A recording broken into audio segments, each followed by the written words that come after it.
जय माता जी दोस्तों, आज मैं आपके लिए करवा चौथ की व्रत की कथा लेके आई हूँ। अगर ये मेरी कथा आपको अच्छी लगे तो प्लीज़ मेरे वीडियो को लाइक करना, शेयर करना और चैनल को सब्सक्राइब करना ना भूलें। तो सुनिए करवा चौथ की व्रत की कथा।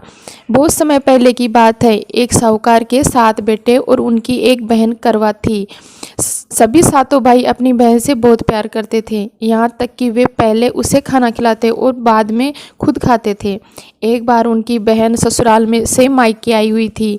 शाम को भाई जब अपना व्यापार व्यवसाय बंद कर घर आए तो देखा कि उनकी बहन बहुत ही व्याकुल थी।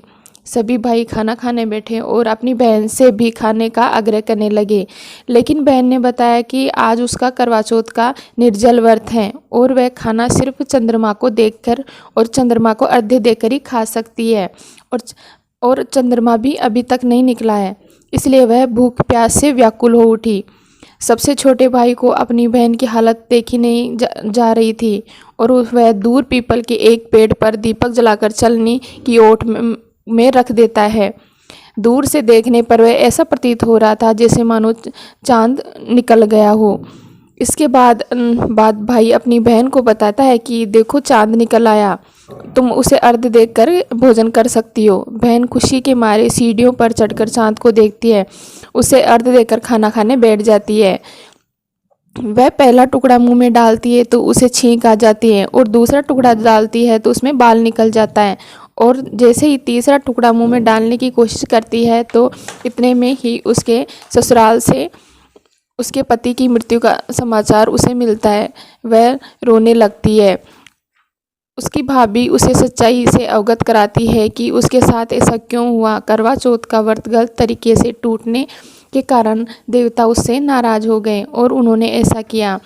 सच्चाई जानने के बाद करवा निश्चय करती है कि वह अपने पति का अंतिम संस्कार नहीं होने देगी और अपने सतीत्व से उन्हें पुनर्जीवित जीवन दिलाकर रहेगी।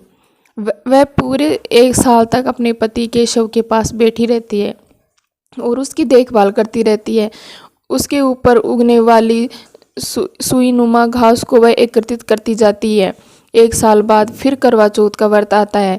उसकी सभी भाभियाँ करवा चौथ का व्रत रखती हैं। जब भाभियाँ उसे आशीर्वाद देने आती हैं तो वह प्रत्येक भाभी से यम सुई ले लो, पिए सुई दे दो, मुझे भी अपनी जैसी सुहागिन बना दो, ऐसा आग्रह करती है। लेकिन हर बार भाभी उसे अगली भाभी से आग्रह करने का कहकर चली जाती है।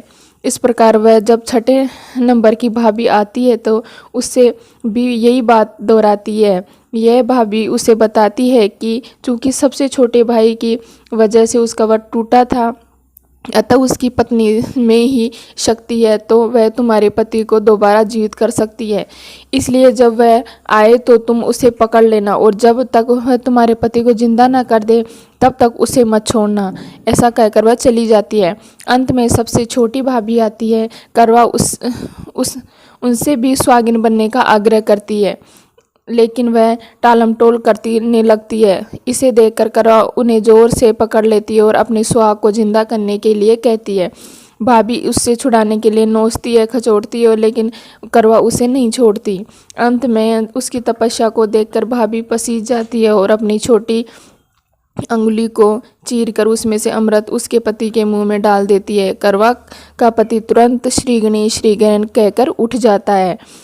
इस प्रकार प्रभु की कृपा से उसकी छोटी भाभी के माध्यम से करवा को अपना सुहाग वापस मिल जाता है। हे श्री गणेश माँ गौरी, जिस प्रकार करवा को चिर सुहागन का वरदान आपस में मिला आपसे मिला, वैसे ही सब सुहागनों को मिले। बोलिए जय चौथ माता की।